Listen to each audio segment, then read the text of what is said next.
Monsieur le Président, nous parlons d'une actualité particulière. Le Tchad, un pays qui vous est cher, un pays que vous avez défendu à longueur d'années sur les plateaux de télévision, parfois seul contre tous. Monsieur le Président, il y a de cela quelques jours, une décision est tombée, un communiqué de presse du ministre des Affaires étrangères tchadienne, dans lequel il annonce la rupture de la coopération militaire entre le Tchad et la France. Quel est le premier sentiment qui vous est monté quand vous avez appris cette décision? Mais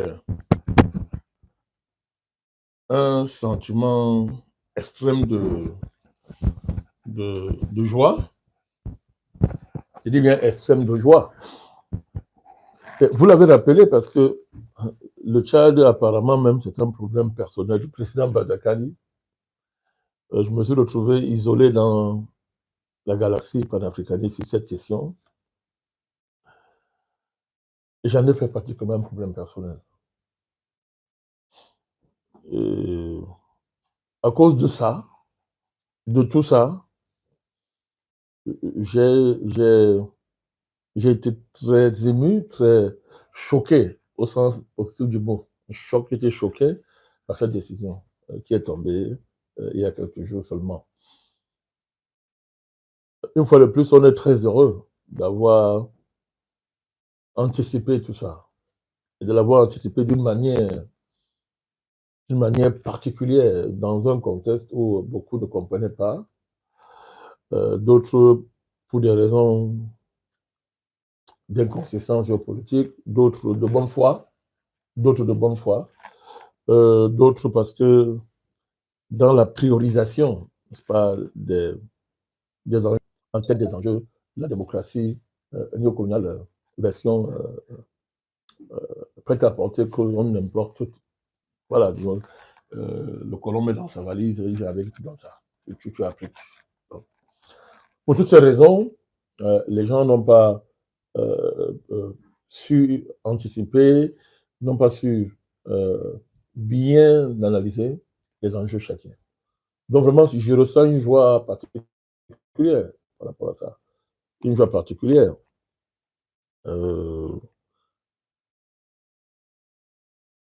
D'abord pour le Tchad, pour l'Afrique, pour la sous-région, mais pour l'ensemble de la communauté panafricaniste dans le monde entier. Il y a quelque chose qui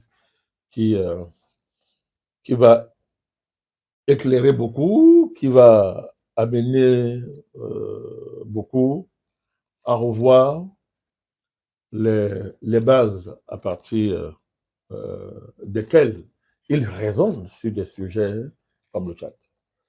Ça remet sur la table tout le récit mensonger qui a été véhiculé sur le Tchad. Principalement que c'est Macron qui a installé Déby au pouvoir. C'était tellement répandu que des voix même les plus autorisées, c'est-à-dire se sont permis de dire ça, jusqu'à notre cher président Gbagbo. Il a repris ce discours-là. Et venant de notre héros, président Gbagbo, ben, ça a renforcé cette thèse-là que je n'ai jamais cautionnée, corroborée. Parce que c'est contraire au fait. Ce n'est pas le président Macron qui a installé Mahamadou au pouvoir. Il faut que les gens arrêtent de mentir comme ça. C'est parce qu'il a gesticulé, il a opéré ruse, n'est-ce pas, pour récupérer l'affaire, qu'on va venir passiblement dire des choses comme ça. C'est encore l'occasion de rappeler ça. Nous connaissons ce qui s'est passé. Hein? D'ailleurs, lorsque Mahamadou dit, pour le compte de l'armée tchadienne, prend le pouvoir, mais surtout quand le président de l'Assemblée nationale du Tchad désiste, Macron reçoit M. Tshisekedi. Je crois qu'à l'époque, il opérait comme président de l'Union africaine. Président Tshisekedi.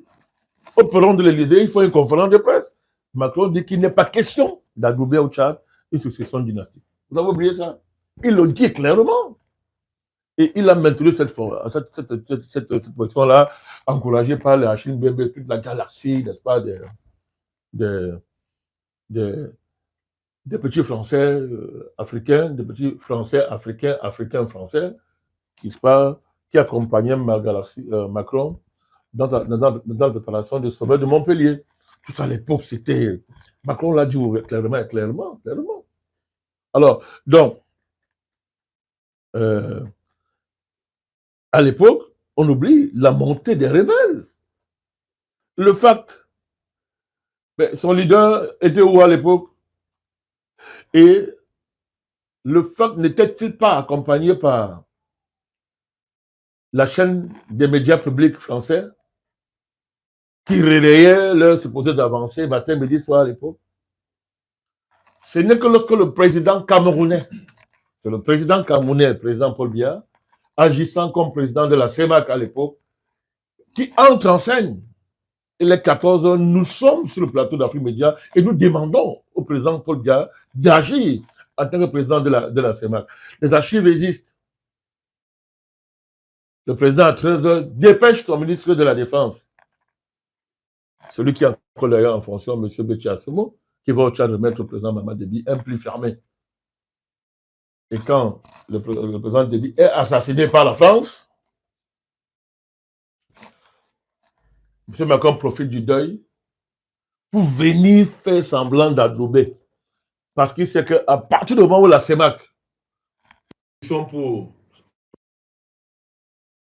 dirigeants, comment dire ça, mis en orbite par l'armée, ben, ça allait être pour lui. Donc, c'est parce que beaucoup de personnes qui sont dans l'anti-biaïsme primaire et tous ses corollaires ont du mal à accepter et à avouer ce fait historique qu'en réalité, c'est la CEMAC, dirigée par le président Paul Biya, qui en réalité a adoubé Mamad Déby. Et de cette façon-là, s'est distingué comme d'habitude dans la gestion de ce type de crise. Quand on compare avec ce qui est passé avec la CEDEAO, et qui va déboucher, c'est ce que nous sommes en train de voir, le fait que le Mali, tout ça va quitter la CEDEAO, etc. Donc, ça remet sur la table cette vérité factuelle sur ce qui s'est passé réellement au Tchad. Monsieur le Président, voilà aujourd'hui plus de 100 ans que la présence française et militaire est au Tchad. Monsieur le Président, le Tchad a connu guerre civile, coup d'État, et aujourd'hui nous avons la présence d'un militaire au pouvoir. Le 28 novembre, c'est une date symbolique en ce qui concerne la République du Tchad parce que c'est la fondation de la République du Tchad. Monsieur le Président, est-ce que selon vous, Mamad Déby voulait faire passer un message fort, que ce soit à l'Occident, à la France et aussi aux panafricanistes? Je vais commencer par, comme d'habitude, confronter les arguments qui circulent et qui me paraissent importants. Dans la compréhension de ce qui est en train de se passer. On m'a appelé un peu partout pour me dire, mais président, voilà ce que dit le général Issa Diawara, qui est mon frère, qui est mon ami, que je salue en passant, s'il me suit. Il disait que bon, voilà, non, il expliquait, le président, il dit que ce n'est pas quelque chose de particulier, c'est parce que la France n'arrive plus à financer ses bases militaires. Voilà, on est en train de présenter une simple opération de gouvernance militaire de la part de la France à une action héroïque du président Mamad Déby. Mais moi, je suis allé écouter mon frère et ami, le général Diawara, un grand, Issa Diawara, que je considère comme un grand panafricaniste. Je suis allé écouter, c'est pas ce qu'il a dit. Il a certes expliqué la situation par le fait qu'il est évident qu'aujourd'hui, d'après lui, la France n'a plus les moyens d'introduire ses bases militaires. C'est ça qu'il a expliqué ça. Mais il a dit lui-même qu'il faut saluer l'action des présidents qui ont profité de cette situation pour refuser la manœuvre de la France consistant à faire financer désormais la présence de ses bases militaires en Afrique par les États. Sous prétexte qu'on mettrait à leur disposition l'expertise militaire française. Il a salué ça. Je ne veux pas attribuer aux gens ce qu'ils n'ont pas dit. Il a bien expliqué, très bien, il a salué ça. C'était une très bonne chose. C'était une très bonne chose. Donc, il faut commencer par ça parce que ça semble être l'argument le plus important qui est mis en avant pour vouloir minorer, n'est-ce pas, tout le profit que l'État tchadien profit politique, devrait tirer de cette situation. Donc, il était important que je rappelle ça. Donc, une fois que j'ai dit ça, mais on est au-delà d'une symbolique. On est au-delà d'une symbolique, de la symbolique du 28 novembre. On est au-delà de ça. Parce qu'il y a tout un processus qui permet d'arriver à ça. Et qu'on ne peut pas mépriser, sauf si on est dans une position réactionnaire contre l'État tchadien et son président. Du vivant du président Idriss Déby, Itno, assassiné par la France, paix en son âme, un processus de décolonisation a été engagé par le président Déby et que nous, panafricanistes, avons accompagné. C'est ce processus qui débouche sur son assassinat. Nous n'allons pas revenir sur cette campagne qu'il a menée et qu'il a gagnée et ce qu'il a mobilisé comme discours au programme. Nous savions, nous, on était informés, nous savions que si le président Déby passait à la dernière élection, nous savons ce qui allait se passer. Il avait amorcé des partenariats clairs avec la Russie, de manière claire. Il avait annoncé le changement durant la campagne de manière claire. Par un profit, la mutation d'un des piliers de la France-Afrique, qu'aurait été le père Déby, sa mutation pour devenir un des soutiens du panafricanisme. On ne peut pas nier ça. Alors, c'était pas un mouvement comme ça. C'était un mouvement qui participait aussi à préparer le Tchad à cette nouvelle frontière géopolitique, pas, dans ses relations avec la France. Et c'est ainsi que le panafricanisme a été relancé au Tchad. Ça a commencé avec le père Déby. Et au cœur de ce panafricanisme-là, il y avait la question du franc CFA, que le père a fait dans des discours, le président. Et il y avait la question de la situation militaire de la France au Tchad. Et le président Déby, dans plusieurs interviews, a mis ça sur la table, livrant un ensemble d'informations au panafricanisme sur la situation des bases militaires au Tchad, que de la plus. La table, entre autres, le fait que, mais comment des gens, il y a un accord de défense où on dit que vous devez nous verser les royalties, la France ne payait jamais ces royalties, par exemple. C'était un exemple. Donc, pour dire que ça peut commencer avec le président Mahamat Déby, l'actuel président. Il a hérité d'une dynamique qui était déjà là. Il va continuer ça en diversifiant les partenariats stratégiques. Il s'est lancé dans ça. C'est pour ça qu'aujourd'hui au Tchad, vous avez les Émiratis, vous avez les Turcs, vous avez, dans une certaine mesure, les Américains, par une société privée, vous avez les Russes. Et là, ce n'est pas une société privée. Les Russes sont des partenaires, ce sont des partenaires officiels, c'est un partenariat de l'État russe avec le Tchad. Donc, c'est-à-dire que on ne peut pas seulement dire que non, c'est une opération conjoncturelle qui est liée au fait que la France ne peut pas financer, ne peut plus financer ses bases militaires. C'est un argument important. Hein? C'est important ce qu'a dit mon ami Diawara. C'est important ce qu'il a dit. Ça joue. Mais je voudrais ajouter un autre point par rapport à ça.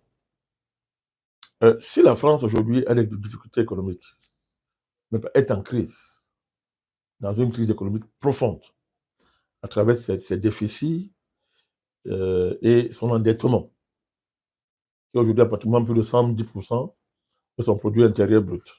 Je voudrais rappeler que d'autres pays avaient moins que ça en termes de déficit, en termes d'endettement. Mais on les a placés sur justement structurel. Laissons les pays africains. Prenons le cas de la Grèce. La Grèce, ce n'est pas n'importe quel pays en Europe sur le plan historique. sur le plan du symbole. Vous voyez comment on a traité la Grèce. C'est-à-dire qu'on a étranglé la Grèce. On l'a étranglé. Or, la condition actuelle de la France est même pratiquement plus pire que celle de la Grèce. Les représentants du FMI en Europe l'ont dit à plusieurs reprises. Et dit que normalement, la France devait être mise sous tutelle économique. Elle devait être placée sous ajustement structurel. La question fondamentale, c'est de savoir pourquoi ce n'est pas fait. Et là, ça me ramène à enrichir la position de mon ami Diawara en disant que la France fait partie du club des puissances. Pas seulement la puissance de la géopolitique à travers son droit de veto, mais parmi les puissances que j'appelle le cartel économique mondial. Je dis bien le cartel. Ce cartel-là s'octroie les privilèges économiques et financiers de la même manière qu'il s'octroie les privilèges consacrés par les positions de ces pays-là au sein du Conseil de sécurité. Ce que vous appelez communément la communauté internationale. Donc, de ce point de vue, si la France peut être rappelée à l'ordre de temps en temps par l'Union européenne, si on peut obliger la France à faire de l'austérité, je voudrais rappeler que la France ne subit pas le type d'ajustement qu'on impose à un pays africain. Ce n'est pas la même chose.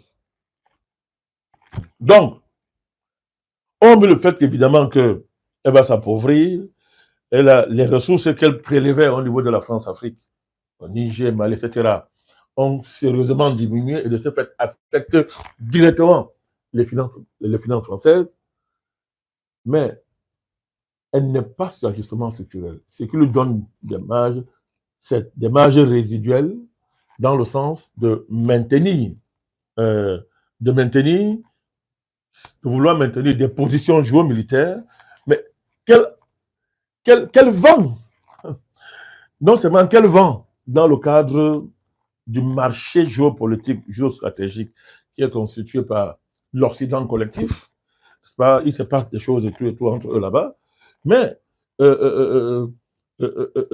qu'elle doit maintenir pour que la France continue à jouer ce rôle-là pour le compte de ses véritables parrains. Je ne dis pas pour le compte du peuple français, il s'en fiche de la population française, mais pour le compte de ses parrains géopolitiques. Donc, il ne faut pas enlever cette dimension-là. Je veux par là dire quoi? Que oui, si la France a un problème de finances publiques, mais vous savez, les secteurs comme la présence militaire, n'est-ce pas, sont des secteurs extrêmement vitaux parce qu'ils conditionnent en partie, n'est-ce pas, comment dire ça, le déploiement ou le redéploiement économique que la France veut opérer. Bon, il y a cette gesticulation qu'on voit, que bon, ok, les francophones, là, vous me dérangez, moi, maintenant, je me lance chez les francophones, chez les hispaniques, machin. Ça fait rire tout le monde, mais ça fait rire. Mais la condition même de ce déploiement-là, c'est de maintenir une certaine comment dire ça, capacité de projection militaire. Et dans ça, l'Afrique est indispensable. Donc, ce n'est pas un cadeau que la France est en train de faire. Ce n'est pas seulement le produit d'un ajustement, même s'il y a cette dimension économique qu'il faut prendre en compte. Et en ça, je salue ce qu'a dit mon ami le général Issa Diawara. Mais il y a eu un combat à lutter. Mahamat, il dit à lutter. Et on peut rappeler la dernière épisode avec l'opération Ashkanit, décidée à la suite d'une attaque rebelle. Là encore, mais le régime aurait pu être sérieusement ébranlé, pour ne même pas dire renversé, parce que la rébellion, quand ça commence, on ne sait pas là où ça va s'arrêter, dans le cas tchadien. Mais là encore, la France a joué double jeu. C'est quand elle a vu que l'opération Afghanite, quand la même manière avait perdu presque une cinquantaine d'hommes, c'est quand elle a vu que l'opération Afghanite était en train de produire du fruit, l'armée reprenait le dessus sur les rebelles, en les repoussant vers la frontière avec le Niger, que la France maintenant vient hypocritement offrir ses services à l'État tchadien. Ils ont dit, l'État a dit non. On n'a pas besoin de vous. Il faut dire ces choses-là. Ce n'est pas un cadeau qui tombe du ciel, non. Non, il y a eu tout un travail qui a été fait, un travail qui a été fait. Et nous revendiquons toute la part que nous avons pris dans ce travail-là, qui font qu'aujourd'hui, on ne peut pas accueillir cette décision seulement en disant qu'il y a même quoi. L'enfant n'a plus les moyens d'entretenir ses bases militaires, donc elle quitte l'Afrique. Maintenant que j'ai expliqué, à supposer même que ça soit ça, mais il y a 15 ans, la France n'envisageait pas. Mais je peux vous dire que les problèmes financiers de la France ont commencé depuis très longtemps. Hein, très longtemps. L'enjeu de la dette, il n'y a qu'à suivre les débats politiques en France. L'enjeu de la dette est au cœur des différentes élections présidentielles en France depuis Sarkozy, même depuis Hollande. Donc, si nous avons anticipé ce mouvement depuis 15 ans, non, personne ne peut nous empêcher de nous réjouir. Personne ne peut empêcher à l'État tchadien de se réjouir et de profiter des gains politiques qui sont attendus, n'est-ce pas, de cette nouvelle donne. Voilà, c'est de ça qu'il s'agit. Voilà, donc ça va même encore amplifier le mouvement panafricaniste au Tchad, et c'est une bonne chose pour nous. Monsieur le Président, toujours sur le terrain historique, mon co-modérateur a soulevé quelques dates. J'aimerais également l'embrayer sur ce terrain où nous avons investigué, nous avons constaté que la présence française date des années 1900. Et il y a un phénomène qui a attiré précisément notre attention, c'est que la ville de N'Djamena était appelée Fort Lami à l'époque. Et le Tchad pratiquement était devenu comme une ville militaire. Et quand on suit les évolutions, jusqu'à nos jours avec cette décision, nous avons l'impression que c'est un chamboulement sur le plan géostratégique majeur. Quel est votre point de vue? Mais c'est ce que c'est. C'est un chamboulement. Alors, on ne peut pas comprendre ça si on se limite à la factualité de cet événement. Pour comprendre ça, il faut remonter, vous avez bien fait, l'année 1900, les années 1889, par exemple, où le destin géopolitique du Tchad est scellé dans le cadre de la colonisation française. Est scellé. À l'époque, il y a un comité d'Afrique tchadienne dirigé par un certain Étienne, qui était le président, qui explique très bien dans la place que c'est que le Tchad. Le caractère vital du Tchad. Pas seulement pour la France, mais pour l'Occident. D'ailleurs, la France possède le Tchad parce que, comme je le répète encore, elle va aller vendre ça à la table de l'Occident pour obtenir la place qu'elle a. Parce que tellement la position du Tchadien est vitale. À l'époque, n'est-ce pas, depuis cette époque-là jusqu'aujourd'hui, ça n'a même pas changé, en tant que tel, mais le Tchad permettait à la France de contrôler non seulement toute l'Afrique noire, de contrôler même l'intérieur de l'Afrique, mais aussi le Proche-Orient, le Moyen-Orient. Oui. Donc, les bases militaires françaises qui étaient là, mais c'est-à-dire que quand elles sont passées, on est passé de ce qu'on appelait à l'époque les projections aéroportées, pas pour arriver aujourd'hui à ces projecteurs non seulement aéroportés, mais avec les drones aujourd'hui, avec toutes les sophistications qu'il y a aujourd'hui, n'est-ce pas, avec un nouveau moyen de communication. Mais c'est vital. C'est vital. Donc, il y a une fonction historique, un rôle historique, historico-militaire, qui a déterminé le sort du Tchad. Et ce, longtemps avant les indépendances. Et on ne comprend même pas ce rôle-là si on ne revisite pas les routes transsahariennes qui ont permis, n'est-ce pas, non seulement le succès de certaines migrations, mais surtout le commerce de l'esclavage. Dans le cadre de l'esclavage arabo-musulman, le rôle qu'un pays comme le Tchad va jouer. Donc, ce n'est pas une affaire qui ça remonte très loin. Vous voyez le caractère stratégique vital de la position du Tchad. Donc, la France a récupéré ça et a donc fermé le destin du Tchad dans cet enclos géostratégique et géopolitique. Il y a l'autre dimension qui est très importante. C'est la dimension des matières premières, des ressources du Tchad. Le Tchad, c'est un pays extrêmement riche. On a commencé à rechercher le pétrole et à découvrir le pétrole dans les années 50 au Tchad. Nous rappelons que le Tchad est classé comme 187e pays sur 189 des pays les plus pauvres. Tout à fait. Pauvre, selon le classement des prédateurs. N'est-ce pas? Nous, on parle du potentiel du pays, de sa véritable richesse. N'est-ce pas? Donc, c'est un pays extrêmement riche, qui a des ressources extraordinaires. Donc, si vous avez des ressources en Centrafrique, au Cameroun, au pays frontalier du Tchad, mais il n'y a pas de raison que le Tchad n'ait pas ces ressources-là. Le Tchad s'est démontré. Je dis, on a commencé à trouver le pétrole au Tchad dans les années 50, à mon temps. Et ça encore, vous ajoutez ça, n'est-ce pas, à sa position géostratégique et les possibilités que le Tchad offre, n'est-ce pas, à la géopolitique française et occidentale pour se déployer dans le monde et contrôler l'Afrique, mais c'est un pays vital. Donc, on a un chamboulement parce qu'aujourd'hui, on voit une progressive émancipation.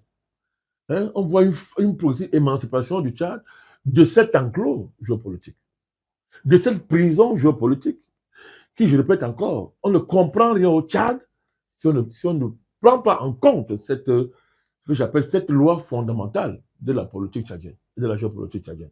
Donc, oui, on peut le dire, c'est un chamboulement, on ne voit pas de le dire. Donc, et du coup, c'est valable non seulement pour le Tchad, mais pour toute l'Afrique. Toute l'Afrique. Parce que cette position n'était pas seulement un problème tchado-tchadien, je l'ai déjà dit. C'était un problème africain. C'était un problème sous-régional. Donc, vraiment, il ne faut pas avoir peur de le dire. Oui, on a fait un chamboulement. N'est-ce pas? Que la situation économique française, la rattrapant, joue un rôle, mais je vous dis, c'est la victoire des combats du peuple africain, c'est la victoire des panafricanistes qui n'avons pas, on n'a pas cessé depuis très longtemps de reconstruire l'imaginaire, les mentalités africaines et de les arrimer aux standards géopolitiques internationaux.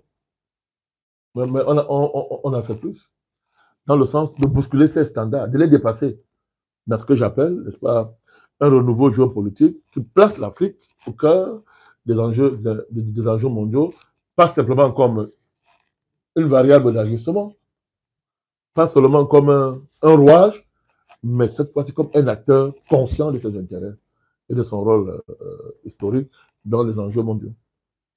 Président Bandakani, vous avez dit là que le problème du Tchad, la question des bases militaires françaises est un problème africain et sous-régional. Vous avez parlé là de l'opération Ashkanit et à la suite de cette opération, le Tchad a menacé de sortir de la force multinationale mixte et une forte délégation du président Tinubu avait été reçue en N'Djamena.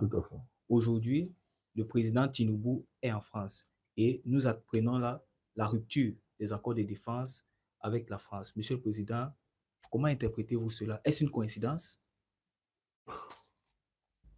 Bon, coïncidence ou pas?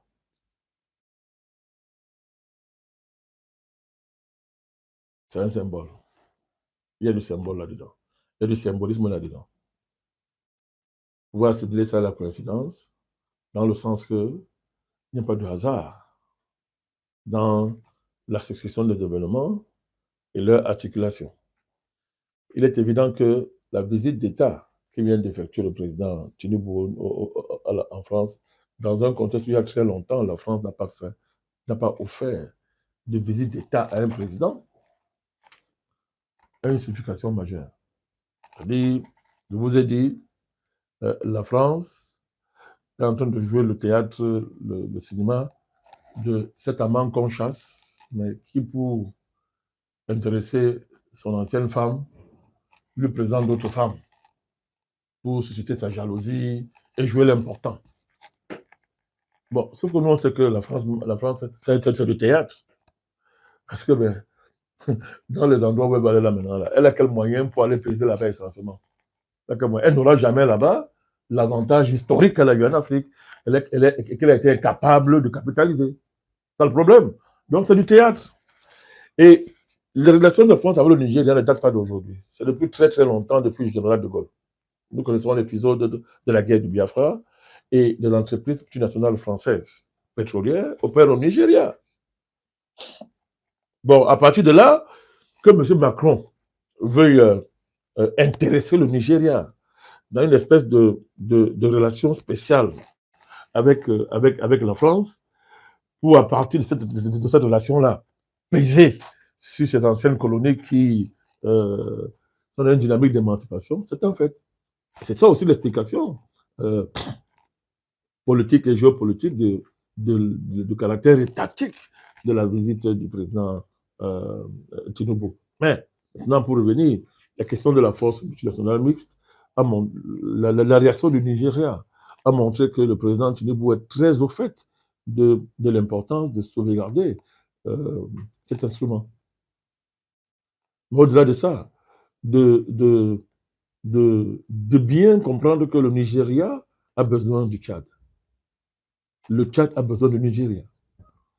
Le Cameroun a besoin du Tchad, vice-versa. Le Congo, tous les pays de la CEMAC. Voilà pourquoi j'ai parlé de l'enjeu sous-régional. Au-delà même de la CEMAC, la CEEAC, Angola, le Rwanda, le Soudan, etc. C'est-à-dire, voilà pourquoi j'ai parlé d'un enjeu sous-régional. Monsieur le Président, Oui. estimez-vous donc que la rupture des bases militaires françaises est un arrangement sous-régional? Bon, je ne suis pas au cœur de ce type de transaction, mais il est évident que la dynamique sous-régionale de diversification des partenariats qui s'approfondit implique le Tchad. Ça se voit dans sa relation avec la Russie. Et le président Mahamat Déby assume ça. À la faveur de l'élection présidentielle au Tchad, on a vu un ensemble de mouvements. Il a fait partie des Américains. Mais les gens oublient ça. Les gens oublient, il est parti. Alors maintenant, maintenant c'est une entreprise privée. Ça a son sens. Hein? Ce n'est pas la même chose. Ça a son sens. Même si il faut faire le naïf en faisant comme si, parce que c'est privé, ça n'a pas de rapport avec la géopolitique américaine qui est menée par l'État américain. Mais aujourd'hui, le capitalisme occidental en général et américain en particulier joue sur les deux tableaux. Le tableau étatique et le tableau privé. Parce que le stade atteint aujourd'hui par le capitalisme en Occident fait que les structures privées gèrent l'État, pratiquement. C'est vrai qu'il y a une parenthèse là, avec l'arrivée de Donald Trump, mais cette donne-là n'est pas motivée. Cette donne historique de l'évolution du capitalisme occidental est un fait. C'est un fait. C'est-à-dire que quand on parle du capitalisme d'État, capitalisme monopoliste d'État, ça veut dire que l'État est au service du capital.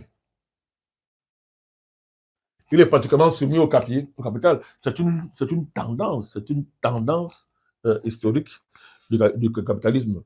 Et de ce point de vue-là, ça pèse. C'est-à-dire qu'une entreprise privée américaine soit au Tchad, il faut faire comme si l'État américain n'a rien à voir avec ça. Mais quand même, il a fait partie. Aujourd'hui, il y a une société privée, mais on voit très bien que les Russes sont là, les Russes sont à fond dans sa sécurité. Vous voyez très bien comment un dirigeant manœuvre pour comment on dit ça, pour, à partir d'une diversification des partenariats, trouver son chemin.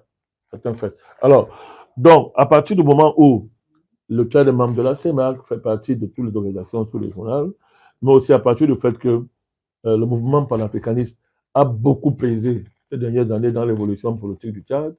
Et quand vous comprenez que le mouvement panafricaniste, son foyer, c'est au Cameroun, on ne peut pas dire que, n'est-ce pas, on peut pas dire que la sous-région est indifférente, n'est-ce pas, c'est pas au Tchad. Mais peut-être vous vouliez que je parle des relations avec les présidents à ce niveau-là, mais c'est quand même là où j'insiste. Les pays de la sous-région, CEMAC, se tiennent, hein, ils se tiennent, même à travers le dispositif de franc CFA, hein, qui est un processus de mort, se tiennent. Parce que le principe de la solidarité, qui est un des principes du franc CFA, suppose que si l'un des États est, comment on appelle ça, a une balance de paiement qui soit, quand c'est pas déficitaire, là, il y a un autre mot.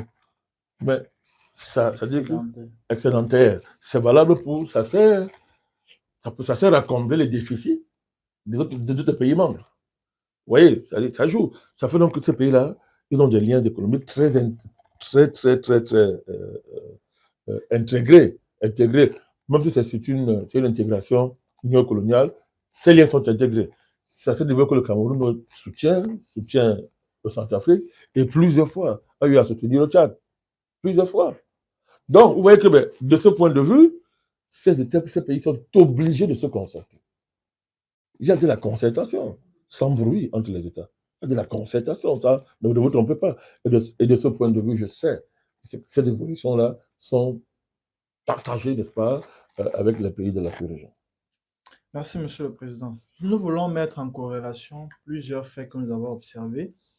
Au Niger, le peuple nigérien, il y a encore cela peut-être un an ou quelques mois, le peuple nigérien est sorti en masse après la prise de pouvoir des nouvelles autorités de transition. Le peuple nigérien est sorti en masse et nous avons observé un blocus de l'ambassade de France au Niger et une demande du départ des troupes françaises du Niger. Et nous avons observé un redéploiement de ce convoi militaire vers le Tchad. Et quelques mois plus tard, nous avons observé une forme d'épuration. Certains médias ont essayé d'analyser la situation qui faisait état de ce que M. Mahamat Idriss Déby Itno voulait écarter certains militaires éminents dans l'armée. Et nous avons également vu la sortie du porte-parole du gouvernement, ministre des Affaires étrangères, qui, juste après la visite du chef de la diplomatie française au Tchad, a pris cette décision. Et de prime abord, nous voulons nous interroger. Est-ce un effet de surprise? Pourquoi la France, qui était pratiquement introduite, près de 100 ans, n'a pas été au fait qu'elle devait être chassée de cette manière? Nous avons observé que la France a été pratiquement prise de coup. Bon, moi, je ne pense pas que la France a été prise de coup. Je vais vous expliquer l'histoire de ce mouvement géostratégique depuis le président Idno. Et puis, deuxièmement, le dernier épisode de l'opération Askenit, dont je vous ai indiqué les soubresauts, parle. Mais vous avez évoqué tout à l'heure la question du Niger. Le Tchad a accepté d'accueillir les troupes françaises qui étaient chassées du Niger. Ça n'a pas empêché que le Tchad ne joue pas le jeu. La demande française a été faite clairement de servir de base pour l'attaquer le Niger. Le Tchad n'a pas joué ce jeu. Or, beaucoup s'attendaient à ce que le Tchad joue ce jeu. Le Tchad n'a pas joué ce jeu. Le président Mahamat a dit vraiment, le territoire tchadien ne servira jamais de base pour l'attaquer le pays frère du Niger. Et il s'en est tenu à ça. Mais ce ne sont pas des événements comme ça. Donc, si la France avait la capacité d'amener le président Mahamat à accepter ça, mais elle l'aurait fait. Ce n'est pas qu'elle n'a pas essayé, elle a essayé. Mais il a tenu, il a résisté à ça. Et à l'époque, j'avais interpellé les uns les autres sur la signification d'un tel acte. Parce qu'à l'époque aussi, il y avait une clameur qui montait au niveau du continent pour dire voilà, il lance le jeu double jeu, voilà, il va faire ceci. Alors, tout ça, on le disait sans tenir compte des contraintes réelles auxquelles un chef d'État italien fait face. Quelle est cette situation de la part de la France? Parce que, une fois de plus, la France est chez elle au Tchad. Elle est chez elle au Tchad. Au regard du caractère extrêmement vieux, ancien de son occupation militaire qui sont tchadiens par la France, pour ne citer que le cas de la France. Alors j'entends, je suis les interventions, les médias de l'Hexagone. On dit oui, c'est un coup de sémence, c'est une grosse surprise, etc. C'est ce qui est dit jusqu'à présent. Mais pour moi, je parle de mon compte. Vous Vous n'êtes pas surpris, c'est que c'est pas. Moi, je voyais ça venir. Je voyais ça venir. Et au Tchad, ben, c'était un secret de polichinelle. Les discussions euh, au sein de l'armée tchadienne, dans ces divers compartiments, mais c'est tous les jours. Parce que les Tchadiens sont constamment aux prises avec l'ingérence française. Vous parlez seulement d'ingérence. Ils sont confrontés nuit et jour sur le fait qu'on a enfermé le sol de leur pays. On en a fait une réserve que j'appelle géostratégique militaire. C'était un débat tous les jours. Donc, on ne peut pas dire que on dit ça, que c'est qu'on est surpris. Bon, pour terminer, j'ajouterai, c'était négocié ce départ. C'était négocié. Dans le ministre des Affaires étrangères, il a dit. Il a dit, parce que je pense qu'il a même précisé, il a dit que c'est pas comme on Niger. Il a dit ça. Il a dit ça. Donc, c'était négocié. C'était négocié parce que la France est obligée. Nous lui avons imposé ça. Vraiment, il faut qu'elle règle la question de ces bases militaires. On le lui a imposé. On le lui a imposé. Sinon, pour pouvoir déployer les troupes au Tchad et les laisser là pendant un bout de temps, le Tchad aurait pu être tellement un transit, un pays de transition, pour que tous ces gens-là, tout ça retourne en France. Donc, on voit bien qu'il y a, la France est sous une pression extraordinaire. D'abord, sa situation économique, vraiment, qui est catastrophique, mais la puissance du mouvement panafricaniste, n'est-ce pas, la met dans une situation telle qu'elle est obligée d'affronter ce type de choses, y compris pour ne pas subir, parce que depuis la situation au Mali, tous les motifs stratégiques en France, c'est que jamais ça se répète, que nous soyons surpris. Anticipons. C'est d'ailleurs pour ça que M. Macron, depuis ce moment-là, a lancé cette politique de réorientation fondamentale de la manière dont la France envisage sa présence militaire sur le continent. Monsieur le Président,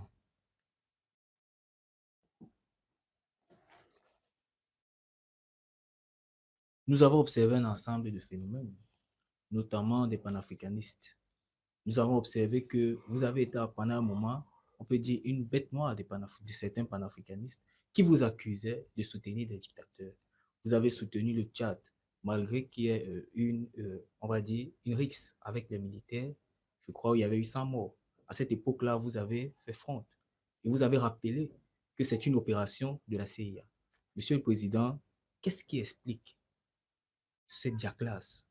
Qu'est-ce qui explique fondamentalement cette jaclasse? Pourquoi certains panafricanistes n'ont pas votre vision et ne voient pas les choses dans votre perspective? Ils n'ont pas à avoir ma vision. Parce que pour avoir ma vision, il faut être un vrai panafricaniste. C'est tout. Pour avoir ma vision, il faut être un vrai panafricaniste. Ils n'ont pas ma vision. Alors, on veut faire comme si le panafricanisme étant forcément pluriel. C'est une maison qui a plusieurs chambres. On peut tout se permettre. Mais oui, c'est une maison qui a plusieurs chambres, mais c'est une maison. Les chambres dépendent dans une maison. Les chambres ne sont pas au-dessus de la maison. C'est la maison qui a plusieurs chambres. Ce n'est pas une chambre qui a... c'est pas plusieurs chambres qui ont une maison. Donc, en passant, je fais un clin d'œil pour ça Boukari, Hamza Yadara, qui, lors du congrès, a fait une excellente contribution scientifique sur le panafricanisme, en déclinant tous les torrents, parlons comme ça, tous les torrents que charrie ce mouvement. Mais en même temps, il a dégagé l'unité qui sous-tend la diversité des courants panafricanistes. Et cette unité-là, ce socle, cette matrice fondamentale du panafricanisme, ne peut pas justifier ce que j'entends ici et là de la part de ce que vous appelez certains panafricanistes. Le panafricanisme n'a pas pour vocation de venir lutter contre la dictature. Ce n'est pas sa vocation. Parce qu'il n'y a pas de dictature dans les néocolonies. Je répète ça, il n'y a pas de dictature en colonie. Je répète ça. Il y a des sous-préfectures, il y a des potentats que la France peut installer, il y a des satrapes qu'on peut installer, etc. Mais dire que la dictature, c'est dans un pays souverain, entre guillemets, qu'on peut trouver un dictateur. Parce que d'abord, le pays a un pouvoir souverain. Et maintenant, il vient, il s'accapare de tout ça, on devient un dictateur. Mais il n'y a pas, c'est-à-dire, du point de vue de la science, il n'y a pas de dictature en néocolonie. Le problème de la néocolonie, c'est la libération, c'est la guerre d'indépendance pour obtenir la décolonisation radicale et totale. Donc, quand les gens viennent vous dire que non, le problème fondamental d'une néocolonie, c'est la dictature, ça veut dire que la priorité d'une néocolonie, c'est la démocratisation. Et moi, j'ai longtemps posé la question, comment peut-on démocratiser une néocolonie? Comment on fait? Comment on démocratise une néocolonie sans la placer qui la caractérise? Mais allez leur demander d'expliquer ce genre de contradiction. Allez leur demander. Allez leur demander. Alors, ce sont ces mêmes gens, ce sont ces mêmes panafricanistes qui, dans le cadre des pouvoirs de transition, n'est-ce pas, redécouvrent, n'est-ce pas, l'importance absolue de la souveraineté, paieront matin, midi, soir, justifiant les transitions qu'on vit par l'absolue nécessité de la souveraineté. Et en même temps, qu'est-ce qu'on a entendu? Que non, vraiment, la politique, c'est pas la démocratie. Vous voulez pas observer ça? Vous voulez pas observer que quand il s'agit des transitions, là, on est tous d'accord que la démocratie n'est pas une priorité, mais il faut que les gens soient cohérents. Il faut que les gens soient cohérents. Donc, mais écoutez, allez leur poser la question. Maintenant, la situation au Mali a clarifié encore cette affaire. C'est clair.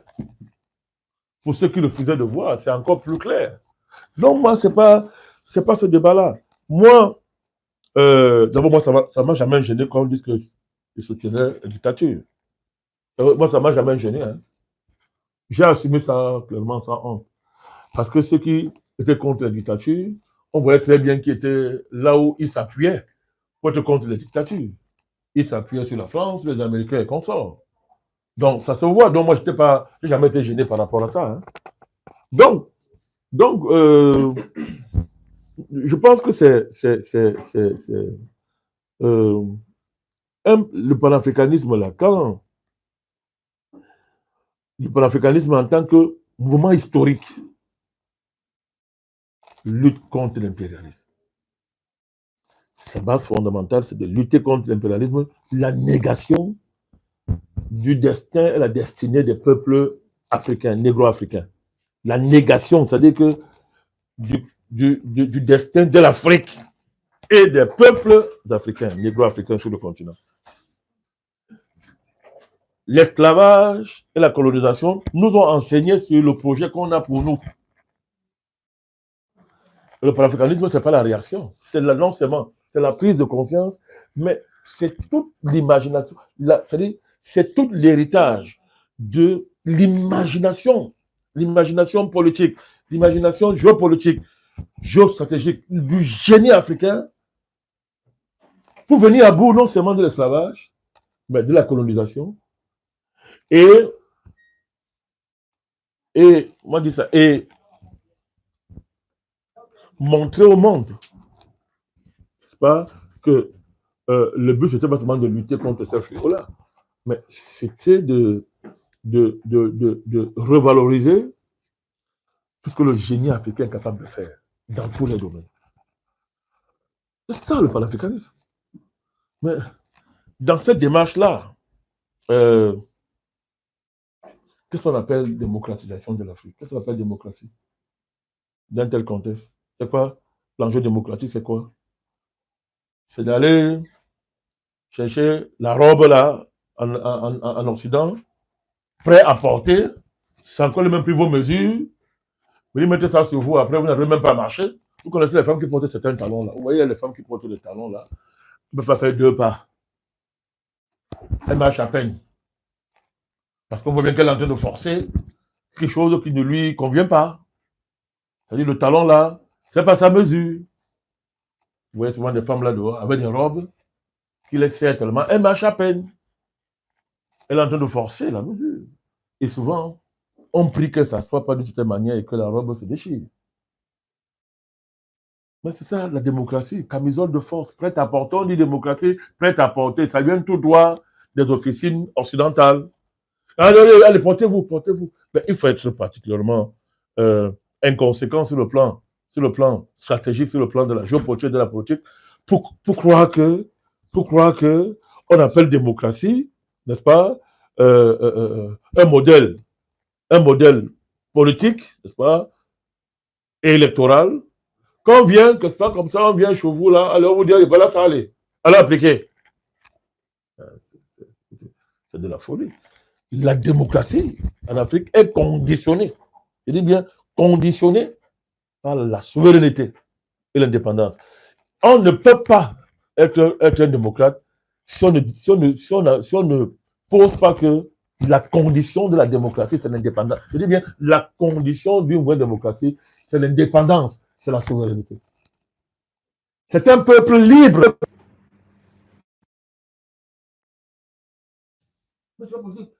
Imaginez qu'on a parlé aux esclaves de démocratie. Vous imaginez ça? Comment un esclave peut être dans un régime démocratique? Comment un esclave? Comment un colonisé peut être dans un régime démocratique? Comment peut-on démocratiser les néocolonies? Tous les États africains, particulièrement d'Afrique francophone, pourraient parler de... Même les États africains, parlons comme ça, anglophones, ils ont ce problème. On a ce problème-là. On l'a. Ça ne marche pas. Ça ne marche pas. Parce que tant qu'on ne peut pas concilier, tant qu'on ne base pas ce qu'on appelle l'espérance démocratique sur l'indépendance, la souveraineté et l'ouverture au monde là, mais de quoi est-ce qu'on parle? Alors, et en plus, on ne peut pas prendre l'Occident pour modèle parce que lui n'est pas démocratique. Je ne vais pas revenir dessus, j'ai réglé ça. Lui n'est pas démocratique, sauf si on considère qu'on appelle démocratie le théâtre qu'on fait tous les 57 ans en votant automatiquement pour des candidats déjà connus, pour des présidents déjà connus. Moi, je n'ai jamais considéré l'Occident comme étant un référent démocratique. Il ne peut pas l'être. Il ne peut pas l'être. Il fait la démocratie pour l'Occident. Il fait la démocratie pour l'Occident. Hein? Son expérience démocratique est valable d'après le référent occidental. Comment voulez-vous que la référence démocratique de l'Occident soit valable pour nous? Nous, on fait la guerre à l'Occident. Nous, on est en guerre avec l'Occident. Comment voulez-vous que sa référence démocratique soit valable pour nous? Mais attends, ça ne va pas. On a un problème, ça ne va pas. La démocratie occidentale ne peut pas être une référence pour l'Afrique à tout point de vue. C'est impossible. Parce que nous sommes en guerre contre l'Occident. Vous ne prenez pas pour modèle le modèle politique de votre ennemi. Ça veut dire qu'en fait, il est votre maître, il sera votre maître à vie. Vous prenez un modèle politique qui vous permet de régler le rapport de force entre vous et votre ennemi. Vous prenez un modèle qui vous permet d'inverser la tendance historique qui vous lie à votre ennemi. C'est ça. Alors, il y en a, évidemment, le mot ennemi, allez dire à certains panafricanistes de prononcer ce mot-là. Hein. L'Occident, c'est un partenaire, ce n'est pas notre ennemi. C'est incompréhensible. C'est incroyable. Mais quand des gens sérieux nous entendent dans ce débat, mais c'est une honte d'oser même croire de démocratie. Et personne ne vous élabore un corpus authentique. Alors, on justifie cette paresse, cette incompétence en disant non, elle est universelle. Il n'y a pas de démocratie. Il y avait un là qui venait souvent sur nos plateaux. C'était ton discours. Il n'y a pas de démocratie pour les nègres et pour les Chinois en machine de contrôle. Elle est universelle. N'importe quoi. N'importe quoi, elle est universelle. Les Chinois vous disent que voici notre régime. La Russie dit voici mon régime. L'un de vous dit voici mon régime. Après la démocratie, ça vous regarde. Mais c'est le régime des Chinois, c'est eux qui présentent ça. Voilà ce qu'ils ont conçu. Au nom de quoi les Occidentaux vont venir dire que ce régime-là est mauvais. Ça ne vaut rien. Ce sont des autocraties. C'est l'autoritarisme. Mais c'est incroyable. À partir de quoi on justifie cette supériorité politique de l'Occident de manière à ce qu'ils soient à mesure de dire voici le bon régime, voici le mauvais régime. À partir de quoi on donne aux intellectuels occidentaux le droit, la qualité, pour juger à partir de leur théorie la valeur des régimes politiques? À partir de quoi? À partir de quoi? C'est quand même incroyable. Ils n'ont ni la compétence, ni la légitimité pour le faire. Parce qu'ils sont intellectuels d'un pays impérialiste. Voilà. Et au compte de, nous devons fier par le discours. La domination de l'Occident. Tout leur rôle, c'est de justifier. C'est de le justifier. La démocratie, c'est la propagande de l'impérialisme. C'est une propagande. C'est-à-dire, c'est le masque que revêt l'impérialisme pour avancer et justifier son existence. C'est inacceptable pour un panafricaniste de céder sur ce genre de questions. Voilà ce qui me distingue d'eux. C'est ce qui me distingue d'eux. Et l'histoire ne cesse de nous donner raison. Monsieur le Président, présentons-nous maintenant sur la vie politique à l'intérieur de l'État tchadien. Nous avons vu qu'il y a une élection qui est récemment passée où il y avait un candidat en lice, Success Mara, en face de M. Mahamat Déby Itno. Et dans les analyses que vous faisiez sur le plateau, vous avez indiqué clairement que M. Mahamat, Moussa Faki Mahamat, président de la Commission de l'Union africaine, faisait partie de ceux-là qui jouaient le jeu de l'Occident dans ce que vous avez dénoncé, le démocratisme néocolonial, dans le but de remplacer la famille et ce qu'ils appellent le pouvoir dynastique tchadien. Monsieur le Président, avec cette rupture des accords militaires et de défense avec la France, est-ce que ça rabat les cartes politiques au sein de la vie politique tchadienne? Oui, mais c'est pourquoi certains font tout pour dénigrer ce qui se passe et le minorer. Mais ce n'est pas le cas de mon ami Issa Diawara. Je parle d'autres. Oui, parce que pas, beaucoup de personnes, y compris à l'intérieur du Tchad, en commençant par le parti de Success Mara, qui a décidé de boycotter les législatives en passant, ils ont intérêt à enlever tous les bénéfices que le régime peut avoir de cette nouvelle donne. Je l'ai dit. Mais qu'est-ce que vous voulez que ça nous fasse? Moi, je veux pleurer avec Success Mara. Non. Alors, le transformationnisme qu'il met en avant, on a vu ce que ça vaut. On a vu quel est son contenu. On a vu ça. C'est comme tous les démocrates africains. C'est terrible. C'est-à-dire que pour combattre leurs rivaux internes, ils cherchent un parrain extérieur. Bon, lui, ce sont les Américains. Mais nous ne pouvons pas accepter ça. Nous, on n'est pas dans le changement de parrain. C'est-à-dire que nous, on dit que nous, c'est-à-dire, autant les Américains, les Français, ne viennent pas chercher des parrains africains pour aller régler leur contradiction politique. Quand ils l'ont fait avec Bongo, c'était dans le cadre d'un comment on dit ça, Bongo, ça dit quoi? C'était un agent français qui gérait les conflits de ses amis en fonction de ce qu'on lui a dit de faire. C'est un agent français. Hein? Il n'a jamais dit un jour qu'il pourrait en finir. C'était un agent français. Donc, c'était une affaire franco-française. Donc, mais, c'est-à-dire que, parce que je sais, vous avez un monsieur comme Antoine Glaser, qui a fait toute une théorie sur le fait que non, maintenant, la relation s'est inversée. C'est les colonisés maintenant qui commandent l'ancien colon. Il n'y a que Glaser pour dire des bêtises comme ça. C'est cette tendance, une fois de plus, l'intellectuel français à brouiller les pistes de l'analyse pour justement maintenir le statu quo de la domination française dans l'Afrique, même quand ils font semblant de le dénoncer. Il faut être très naïf pour croire à ça. Glaser a dit ça. Il n'est pas seul. Les Stephen Smith, ils ont des théories comme ça pour dire que normalement, il faut arrêter certains discours. La relation s'est inversée, c'est faux. Mais à chaque fois qu'il dit ça, mais Macron organise un sommet où il dit que c'est moi le président de l'Afrique, c'est moi qui oriente l'Afrique. Voilà. Donc Glaser lui-même est obligé de revoir peut-être et dire que mais là vraiment c'est trop d'arrogance, c'est trop de paternalisme. Donc il y a ces contradictions-là, ils ne vont jamais s'en sortir. Pour revenir à la question de la politique intérieure du Tchad, la position est claire.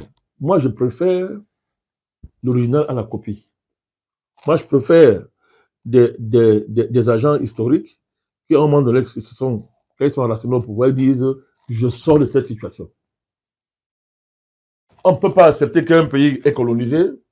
Sur la durée, le pays, qu'un Cahan se retrouve dans une trajectoire objective d'émancipation progressive, et qu'après, on a un agent de la recolonisation du continent qui vient s'asseoir et dit je suis transformateur, machin, de créer un gros nom.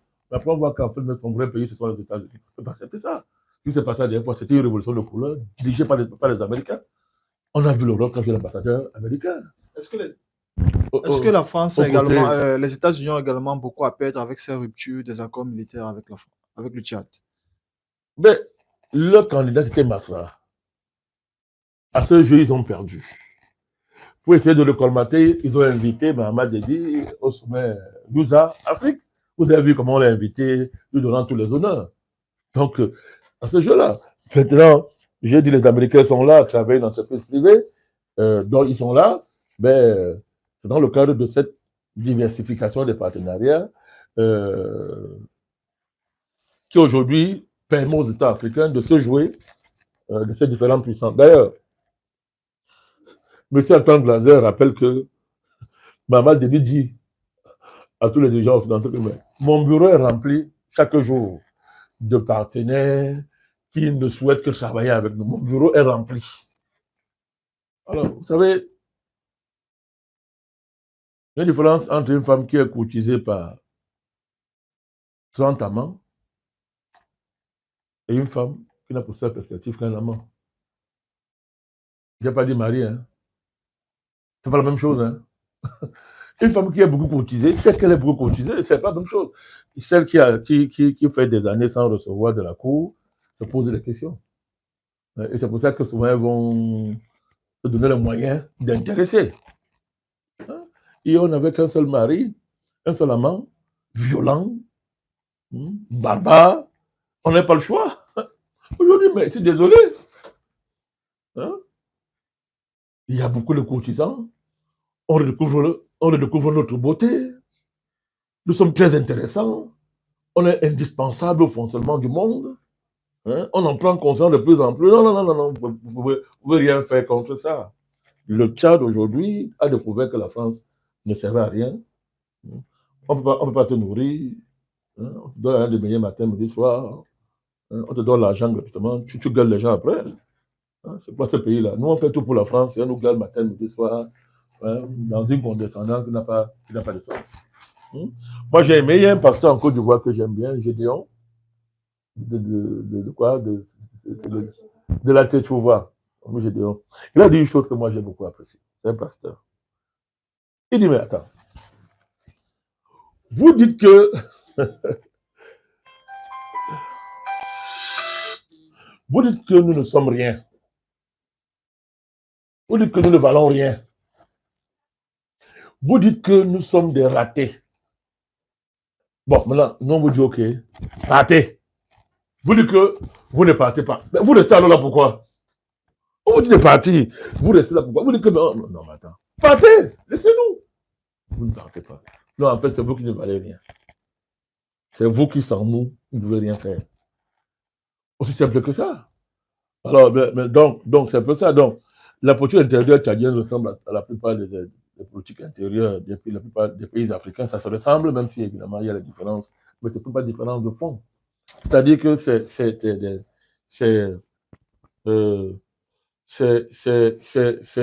l'incapacité à gérer les contradictions que la colonisation et l'esclavage ont activées, à gérer les conséquences là. On a trop de contradictions internes.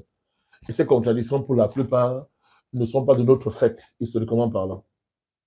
Et pour revenir au cas du Tchad, c'est un pays qui a des problèmes, des contradictions ethniques, religieuses, ethnico-religieuses, pour ne parler que de ça, qui ne sont pas le fait du Tchad en tant que tel, mais qui sont le fait de l'histoire coloniale tchadienne, depuis les années 1900, et même avant. Alors, ça me permet de rappeler quelques lois fondamentales de la politique interne au Tchad, pour comprendre ça. J'appelle ça les lois d'Arin, les lois d'Arin.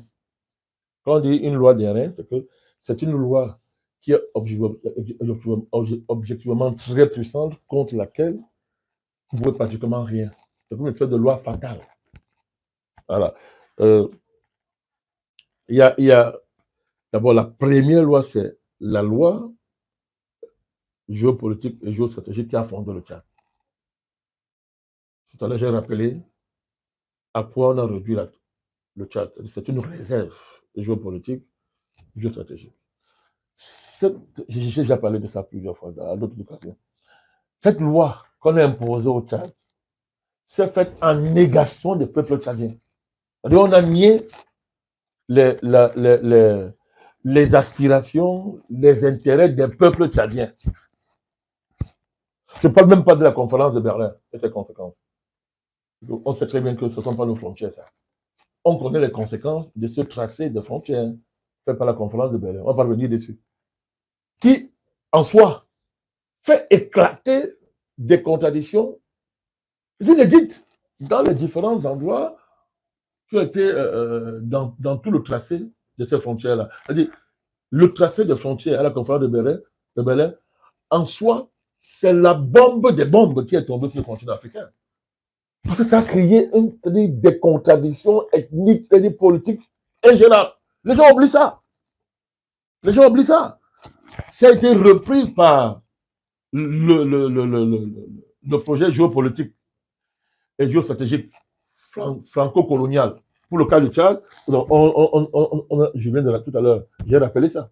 Donc, quand on décide de faire du Tchad un ghetto, une réserve géopolitique et géostratégique, mais ça veut dire quelque chose. Ça veut dire que l'avenir du Tchad va dépendre de cette loi, de ce carcan. Parce que tout ce qui est à l'intérieur du Tchad, pour remettre ça en cause, sera combattu. C'est sera combattu. La France n'a fait que ça. Donc, ça c'est la première loi. La deuxième loi, c'est ce que j'appelle la loi fatale du tribalisme, de l'ethnicisme. Ça veut dire quoi?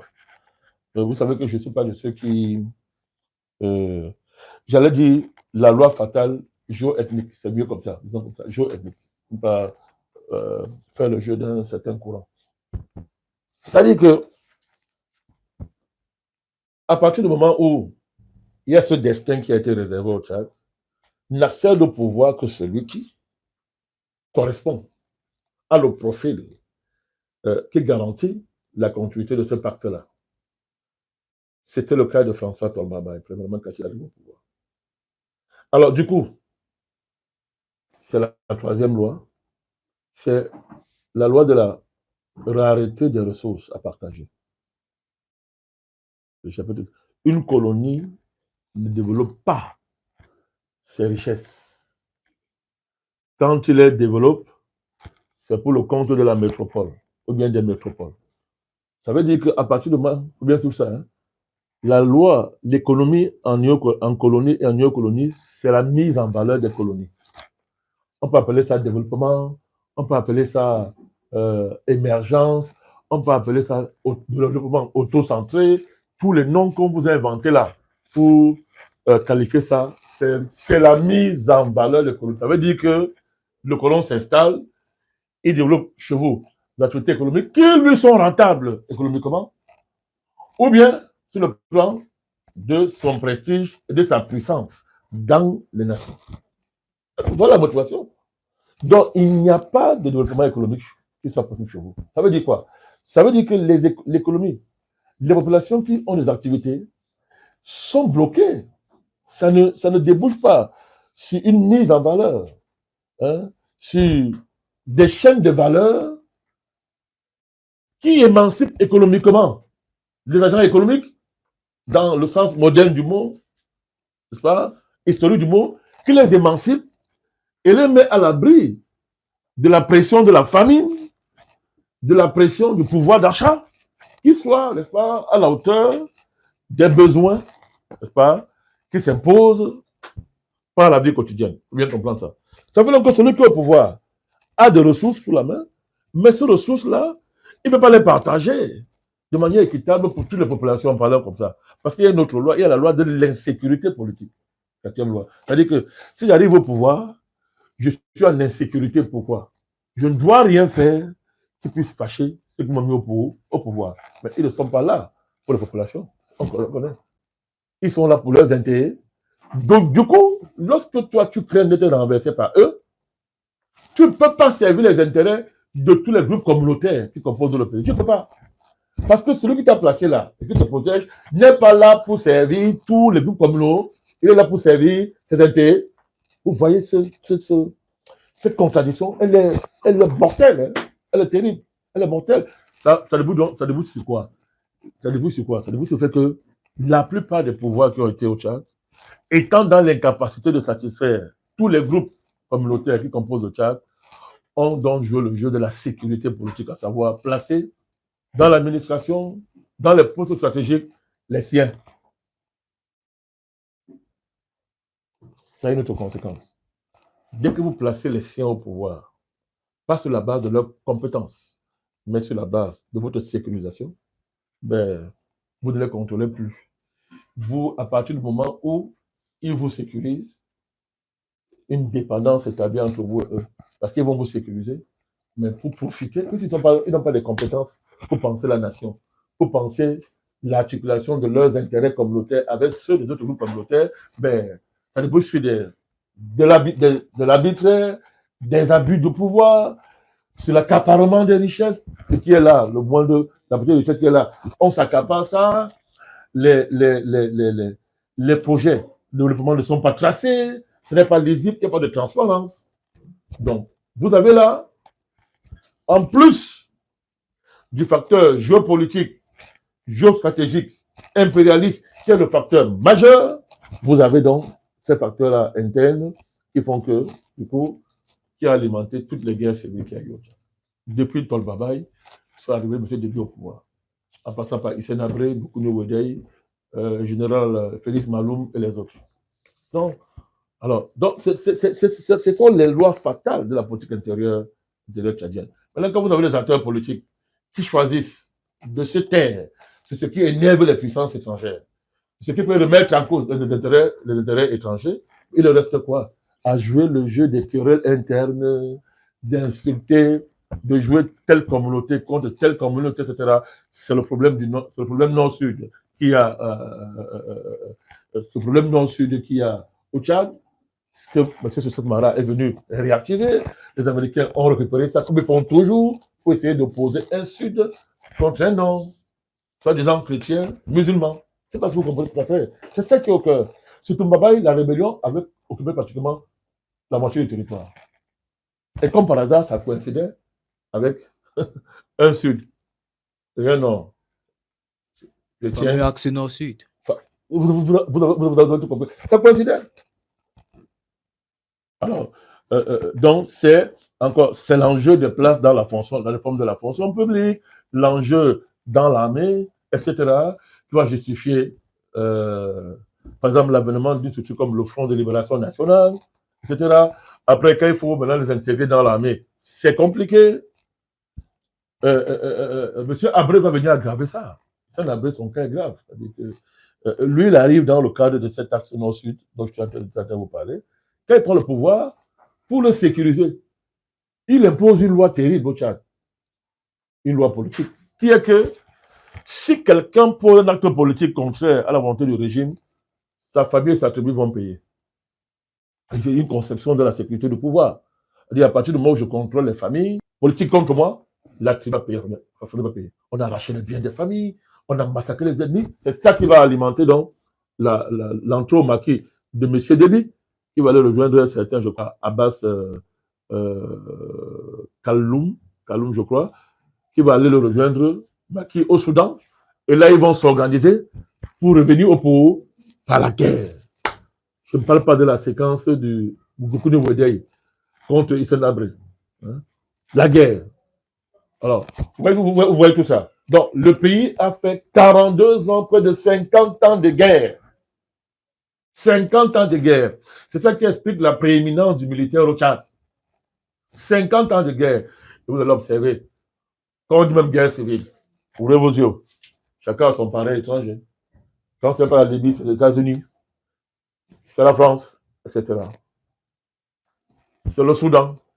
Donc, vous voyez, c'est-à-dire que c'est pas possible. C'est-à-dire que, donc, vous voyez qu'il y a un faisceau il y a un faisceau de contradictions qui s'entremêlent, qui demandent une bonne hauteur d'esprit, un fort patriotisme et une grande connaissance des moyens de mettre ensemble des groupes ethniques qui n'ont rien à faire ensemble, entre guillemets, les mettre ensemble. Très peu de politiciens tchadiens sont arrivés à ce niveau. Très peu.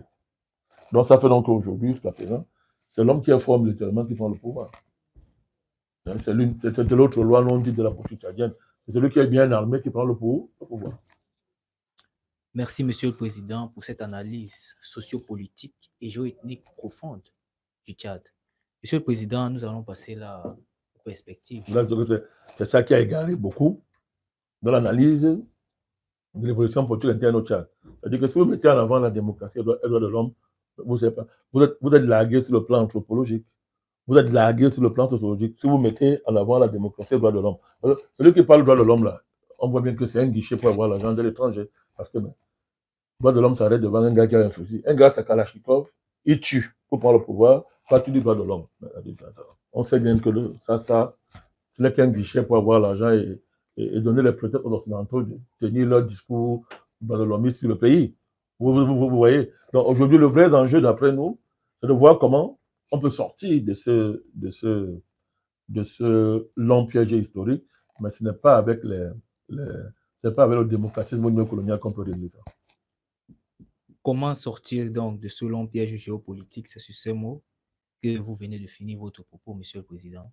Et nous allons donc là projeter encore sur les aspirations géopolitiques et géoéconomiques du Tchad.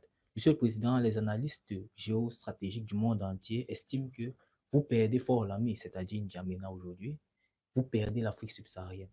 Monsieur le Président, que reste-t-il de la présence française en Afrique subsaharienne? Est-ce que la France, sommes-nous là en train de vivre les derniers soubresauts de la France? Bien sûr. Vous demandez à quelqu'un qui a fait de la comment il va appeler ça? De la défaite du colonialisme français en Afrique, entre autres, la condition d'un renouveau politique en Afrique. C'est ça notre démarche. Moi, le propagandiste, c'est ça. C'est-à-dire que si quelqu'un ne pose pas ça comme préalable, c'est un faussaire politique. Tous les gens qui vous parlent de démocratie, mais sont des faussaires. C'est même de la fémania politique. On ne peut pas imaginer que la France se mette à rêver de politique alors qu'elle était sur occupation allemande. Imaginez ça. Ça a du sens. Nous sommes sur occupation. on est sur occupation. Coloniale, néocoloniale, on est dans ça. Les gens vous disent que non, on peut faire la politique, la bonne gouvernance, machin, vraiment, en transformant par coup de baguette magique un colon en partenaire. Un colon peut être un partenaire. Et on est dans cette hypocrisie générale. Que des chefs d'État par réalisme le fassent, je le comprends. Parce que leur position est difficile. Mais que des gens qui disent qu'ils veulent changer l'Afrique font même pire que les présidents en place. Mais il y a un problème. C'est de la fémania, ces gens sont des fémanes. Même que nous n'avons rien à faire avec ces gens-là, sur le plan politique. Non, rien à faire avec eux. Notre projet, la base est claire. Nous, on pose comme préalable qu'il faut défaire le colon chez nous. Il faut le chasser. Il faut décoloniser. Ça veut dire le chasser. Qu'il aille chez lui apprendre à devenir un partenaire durant sa traversée de désert, qu'on l'a chassé. Quand il reviendra, ayant compris que c'est fini la colonisation, c'est fini le néocolonialisme, on va dire que c'est un partenaire. Mais vous ne transformez pas un colon en partenaire pour lui faire plaisir. Et vous lui cousez en train de faire la politique. Il y a que l'Afrique où on voit ça. Alors, donc, maintenant, si vous appelez partenaire, et que vous avez une stratégie qui montre que vous l'appelez partenaire par commodité, je comprends. Mais là, j'interroge la stratégie. Mais quand vous interrogez, prenez Masla, quelle est sa stratégie? C'est que bon, vous avez un autre parrain, moi j'ai ma part de parrain. Encore même que on prend les Américains pour mieux encore maintenir les Français. Mais sauf qu'on dit aux Français, non, taisez-vous. Moi j'ai plus fort que vous. Ça dépend sur quoi ça? Vous n'avez pas de colonie. Vous appuyez sur quoi pour faire ce chantage? Sur quoi? On vous rabaisse en 2 secondes. Voilà pourquoi la politique en Afrique est réduite à une guerre féroce entre les frères.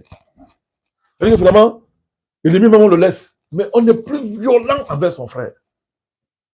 C'est-à-dire la férocité des guerres intestines africaines, mais ça ne s'explique pas ça.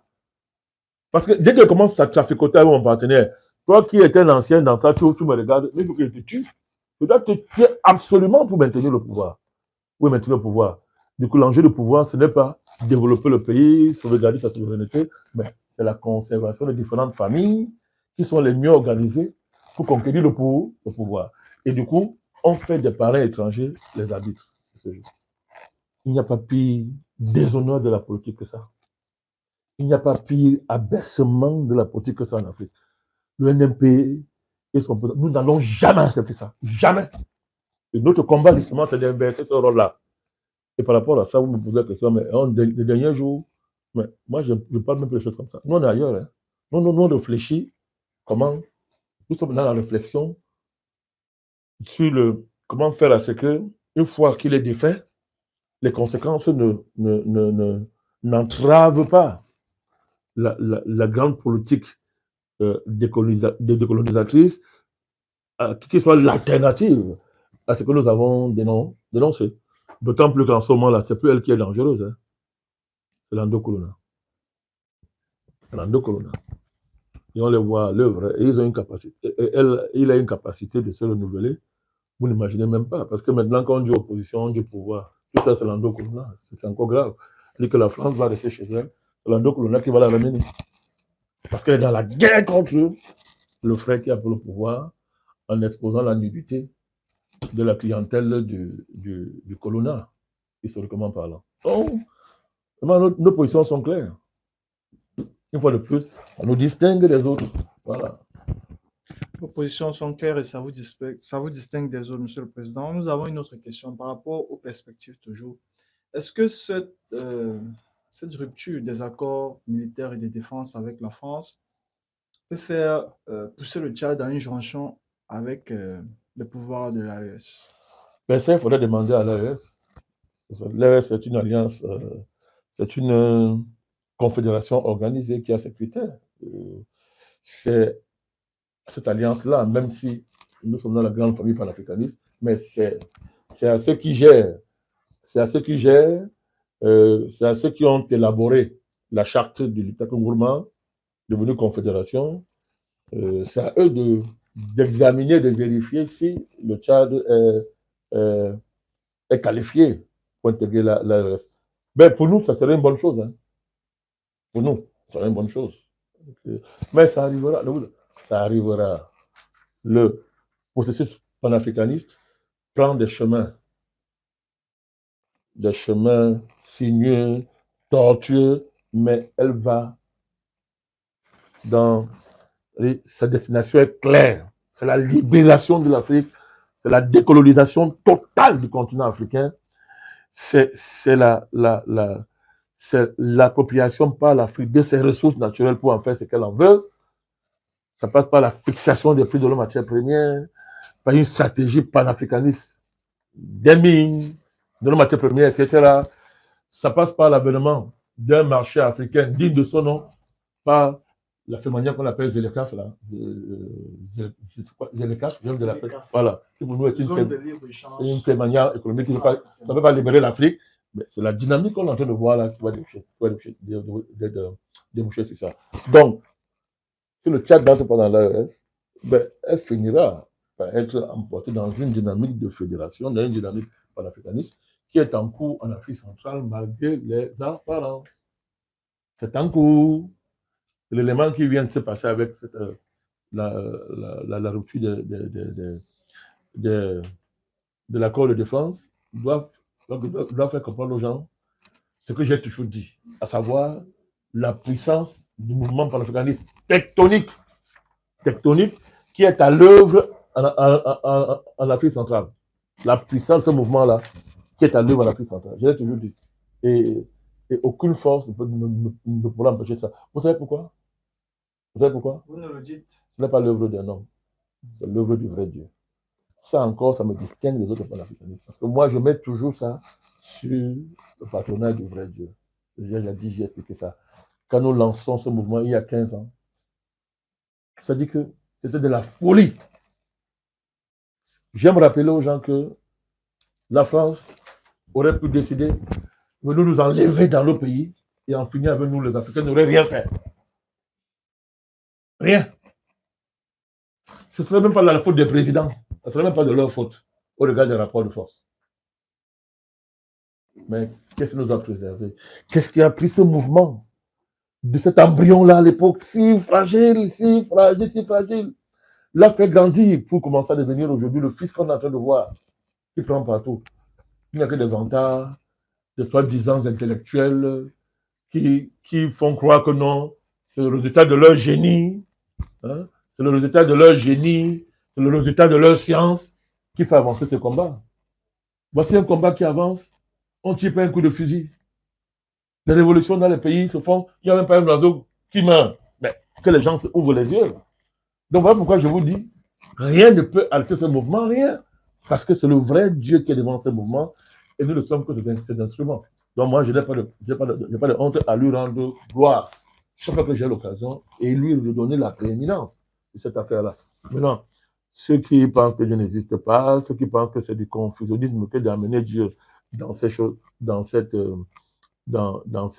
bagarres, ben, moi je leur réponds, hein, moi je leur dis, mais à partir du moment où nous admettons que Dieu existe, si on parle du principe que Dieu existe, si on parle qu'il a créé, si on pense qu'il est le créateur des êtres humains, on admet que quel que soit le génie que vous avez, on vous a donné.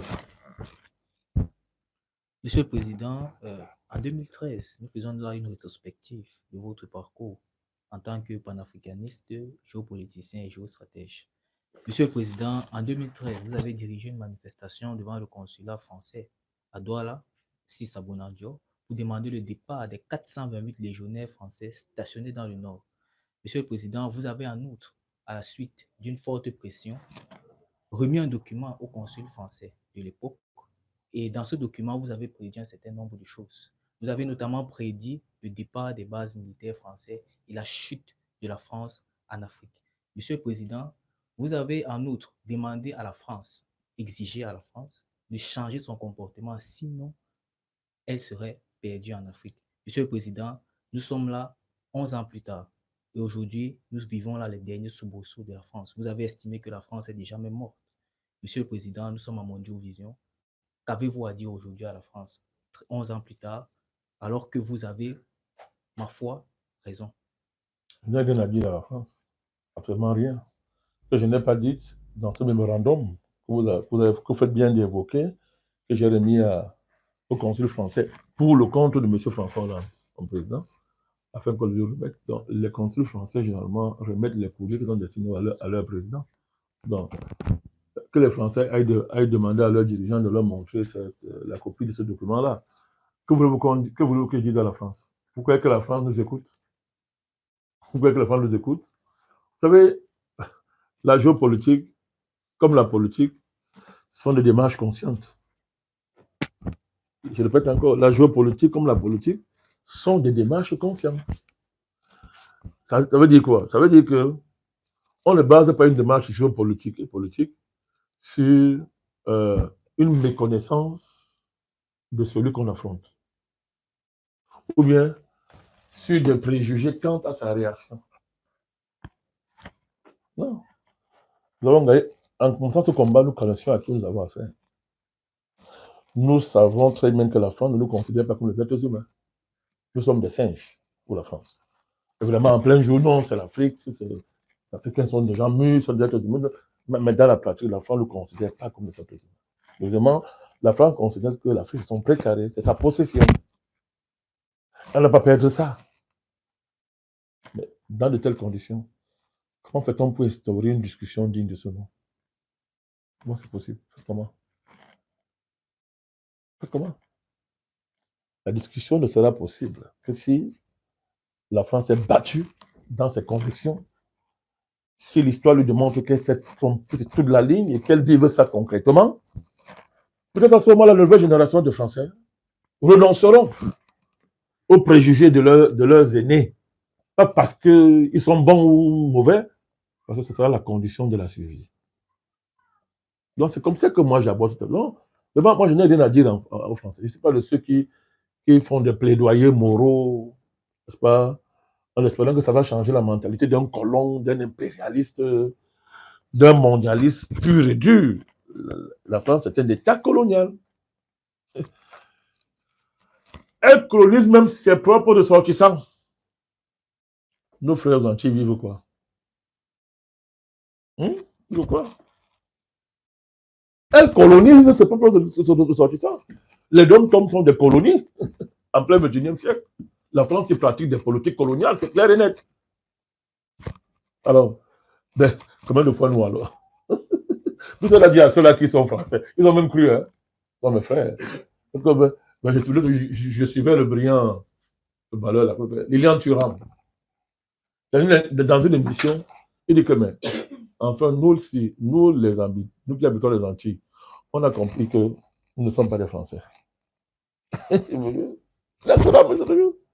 Je dis, ben, tant mieux, ben, bravo, c'est bien. Non, moi, on n'a rien à dire dans la France. On lutte contre la France et l'impérialisme français. On est dans la lutte. À différence de nous, on ne perdrait pas cette guerre. Voilà. Merci, Monsieur le Président. Mais je voudrais terminer, parce que je vous en prie. C'est la question intérieure, bien important, que nous disions que le soutien au président Mahamat Déby, ce n'est pas un soutien politique en tant que nous soutenons le projet politique qu'il porte. Non, c'est pas ça. Je pense que c'est un niveau de complexité qui n'est pas accessible à tous. J'admets ça. Mais ce n'est pas pour cette raison qu'on fera pas notre travail. Je répète encore. Le soutien que nous apportons au régime tchadien n'est pas un soutien politique au sens où nous soutenons son projet politique. Non. Non. Je parle français. C'est un soutien stratégique. Ça veut dire que nous considérons le président Déby et son régime comme un moyen, une étape nécessaire qui permettra au Tchad d'avancer, de sortir de ce carcan géopolitique qui est, pour moi, l'ennemi principal. Les gens comprennent ça. Alors, ça a des conséquences. Ça veut dire que, une fois qu'il y a cet acquis, nous disons au président Déby, il faut que tu entres dans l'histoire. Mahamat Déby, il doit entrer dans l'histoire. Il doit s'élever à la hauteur des enjeux de tout le Tchad et de tous les Tchadiens. Je le répète encore. Il doit s'élever à la hauteur des enjeux de tout le Tchad et de tous les Tchadiens. Je ne peux pas dire du panafricanisme. Ça veut dire quoi? Historiquement, je vous ai dit, aucun pouvoir tchadien n'a pas été en mesure de prendre en charge les intérêts de tous les groupes communautaires du pays, pour des raisons que j'ai expliquées suffisamment. Donc, on a eu des pouvoirs claniques, géoclaniques. Je dis bien, géoclanique est différent d'un pouvoir clanique. On est encore obligé de faire ces différences élémentaires mondovisant. Un pouvoir géoclanique est différent d'un pouvoir clanique. Un pouvoir géocommunautaire est différent d'un pouvoir communautaire. On a des pouvoirs géocommunautaires, c'est-à-dire dans le cadre de l'instrumentalisation d'une ethnie, d'une communauté ou bien d'une alliance de communautés au service des intérêts étrangers. Alors, donc, il faut donc que le président Mahamat Déby entrera dans l'histoire. S'il sort le Tchad de cette malédiction, et il en a désormais les moyens. Voilà pourquoi cette démocratie militaire doit être utilisée pour en finir avec le communautarisme, pour en finir avec l'incompétence érigée en mode de gouvernement, pour en finir avec le favoritisme, le pillage des ressources du pays, le fait que des groupes s'accaparent les richesses du pays une fois que on a sécurisé le pouvoir de celui qui est là. On se livre à tout, sur la base de fraternité tribale, etc., géotribale, etc. Il faut en finir avec ça. Sinon, les groupes rebelles tchadiens auront toujours du bien en mots. Je ne suis pas un rêveur. La France ne cessera jamais de créer les groupes rebelles là où ça n'existe pas. Mais, lorsqu'un travail profond, politique et économique, est fait dans le sens d'associer tous les Tchadiens à la gestion du pouvoir étatique, on va marginaliser les rebelles. Ça passe par une véritable redécouverte des chances que peut donner au Tchad une véritable décentralisation. Je dis bien une véritable décentralisation. Il faut en finir avec la centralisation excessive du pouvoir. Il faut une nouvelle répartition de travail politique entre l'État central et les communautés.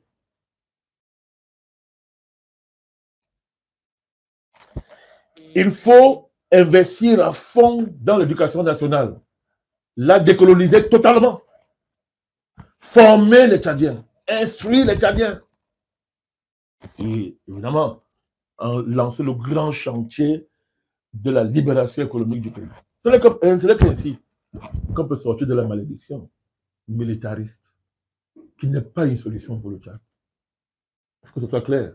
Les gens qui racontent n'importe quoi concernant notre solution président de vie, on n'a pas le temps tous les jours de se mettre à mon pour faire les cours de politique, machin, géopolitique. Mais il fallait bien qu'on explique ça aujourd'hui, que c'est un moyen. Ce soutien est stratégique, c'est un moyen. Voilà pourquoi nous essayons toujours, nous, à notre niveau, de ne pas toujours cogner derrière les portes présidentielles. Parce que nous savons que souvent, on ne sort pas innocent quand on entre dans les palais présidentiels. Vous pouvez laisser votre indépendance. Alors pourquoi nous, on est comme nous, on est là? Pour garder la latitude de critiquer et de maintenir cette indépendance stratégique, panafricaniste et géopolitique qui est essentielle dans le combat panafricaniste.